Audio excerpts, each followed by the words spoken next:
Hai, oke baik. Mungkin ini jadi beberapa pertimbangan untuk teman jalan yang akan membawa anak untuk umroh. Pertama, perbedaan waktu lebih lambat 4 jam dibanding Indonesia. Untuk anak lumayan mengganggu ya. Karena apa? Karena biasa anak tidur jam 9, jam 10, berarti ya di Saudi jam 5 atau jam 4 itu udah ngantuk.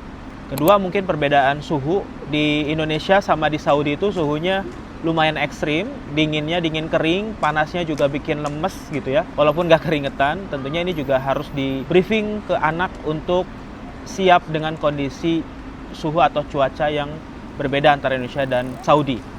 Nah, yang ketiga makanan nih. Makanan juga sering jadi PR juga untuk orang tua yang membawa anak ketika umroh. Makanan, saran saya sih bawa makanan kesukaan anak gitu ya. Misalnya kalau bawa abon, ya bawa abon gitu ya. Terus kalau misalnya suka dengan yang instan gitu, pop mie, itu juga boleh disiapkan juga. Tapi kalau pop mie sih bisa dibeli di Bin Daud atau di Bagalah-Bagalah atau toko-toko kecil di sekitaran hotel. Nah, terus juga untuk mainan itu juga rasanya perlu dibawa sih. Karena biasanya anak itu membunuh waktunya itu dengan bermain gitu. Agar kita nggak sering-sering ngasih HP juga. Yang jelas, kondisi fisik juga itu harus jadi perhatian juga. Karena tentunya dengan kurangnya tidur, dengan capek di perjalanan yang jauh, itu juga harus disiapkan agar anak itu benar-benar siap secara mental dan fisiknya untuk melaksanakan umroh. Jadi kalau dari saya tergantung ya, dari orang tuanya. Tapi insya Allah sih nggak akan yang seburuk itu juga.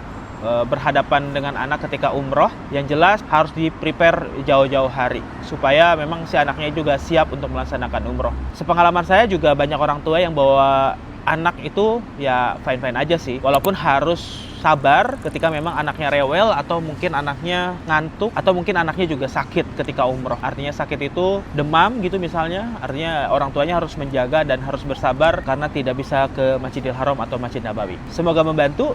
Follow akun saya untuk mendapatkan informasi update mengenai haji, umroh, dan wisata muslim. Kalau ada pertanyaan langsung aja tulis di kolom komentar. Insya Allah saya jawab dalam bentuk video. Sampai bertemu di video berikutnya. Assalamualaikum.